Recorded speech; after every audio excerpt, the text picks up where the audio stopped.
ഇന്നത്തെ എൻ്റെ റെസിപ്പി ഒരു സ്പെഷ്യൽ റെസിപ്പിയാണേ.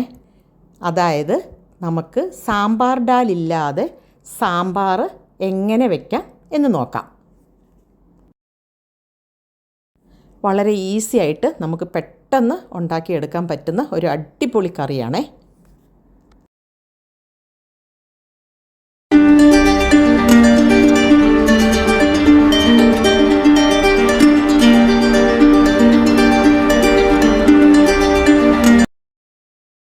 ഞാനിപ്പം ആവശ്യത്തിനുള്ള വെജിറ്റബിൾ ഒരു മുരിങ്ങയ്ക്ക, 2 തക്കാളി, വഴുതനങ്ങ, കുറച്ച് അമരയ്ക്ക, ഒരു ചെറിയൊരു സവാളയും വെള്ളരിക്കായും പിന്നെ ഒരു ഉരുളക്കിഴങ്ങും കൂടെ എടുത്തിട്ടുണ്ട്.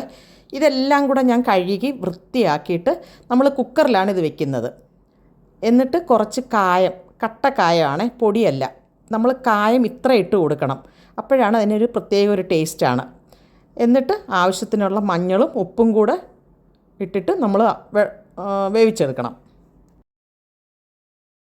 കറിക്കനുസരിച്ച് വെള്ളം അതിന് ആവശ്യത്തിന് ഒഴിച്ചു കൊടുക്കണം. ഇപ്പം നമ്മളുടെ വെജിറ്റബിൾസ് എല്ലാം വെന്തിട്ടുണ്ട്. അപ്പോൾ നമ്മൾ ഈ കുക്കറിൽ വെക്കുമ്പം അത് ആവശ്യത്തിന് വേവുകയും ചെയ്യും, നല്ലൊരു കൊഴുപ്പും കിട്ടും. എന്നിട്ട് ഞാനിവിടെ സാമ്പാർ പൊടി ആണ് ഉപയോഗിച്ചേക്കുന്നത്. നമ്മുടെ വീട്ടിലുണ്ടാക്കിയ സാമ്പാർ പൊടിയാണേ. എന്നിട്ട് അതെല്ലാം കൂടെ നല്ല ഒന്ന് മിക്സ് ചെയ്യണം. ഈ സമയം ആവശ്യത്തിനുള്ള പുളിയും കൂടെ ഇതിനകത്ത് ഞാൻ ചേർത്ത് കൊടുത്തിട്ടുണ്ട്. എന്നിട്ട് നമുക്ക് കടുക് വറക്കണം. ഒരു ചട്ടിയിൽ ചെറിയ ഉള്ളി അരിഞ്ഞിട്ടിട്ട് കടുക് വറക്കണം.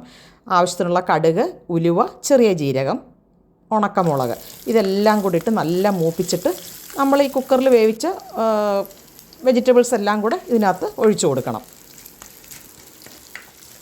ഞാൻ ഈ സാമ്പാർ പൊടിയുടെ കൂടെ എക്സ്ട്രാ ആണെങ്കിൽ ഉലുവാപ്പൊടിയും കൂടെ വറുത്ത് പൊടിച്ച് ഇട്ടിട്ടുണ്ട് ഈ സാമ്പാറിനകത്ത്. എല്ലാവരും പറയുന്ന ഒരു സംഗതിയാണ് സാമ്പാർ കഴിച്ചാൽ ഗ്യാസ് വരുമെന്ന്. അപ്പം ഈ ഗ്യാസ് വരുന്ന ആൾക്കാർ ഇതേ മെത്തേഡിൽ സാമ്പാർ വയ്ക്കുകയാണെന്നുണ്ടെങ്കിൽ ഇതിൻ്റെ രുചിയിലോ മണത്തിലോ ഒന്നിലും വ്യത്യാസം വരുന്നില്ല. നമ്മൾ സാമ്പാർ ഡാൽ ഉപയോഗിക്കുന്നില്ല എന്ന് മാത്രമേ ഉള്ളൂ. പക്ഷേ കറിയെല്ലാം നല്ല കൊഴുപ്പും എല്ലാം ഉണ്ട്. ഇത് കുറച്ചുകൂടെ ഒന്ന് ആറി വരുമ്പം നല്ല നമ്മൾ സാമ്പാർ ഡാലിട്ട് വെക്കുന്ന അതേപോലെ കൊഴുപ്പും വരും. എന്നിട്ട് ലാസ്റ്റ് നമുക്ക് കുറച്ച് മല്ലിയിലയും കൂടെ ഇട്ട് കൊടുക്കണം. നമുക്കിത് ഇഡ്ഡലിക്കും ദോശയ്ക്കും ചോറിനും എല്ലാം കഴിക്കാൻ പറ്റിയ ഒരു അടിപൊളി കറിയാണ്. എല്ലാവരും ട്രൈ ചെയ്യുക. എല്ലാവർക്കും ഈ വീഡിയോ ഇഷ്ടപ്പെട്ടു എന്ന് വിചാരിക്കുന്നു. അടുത്ത നല്ലൊരു വീഡിയോ ആയിട്ട് വരുന്നത് വരെ ബൈ.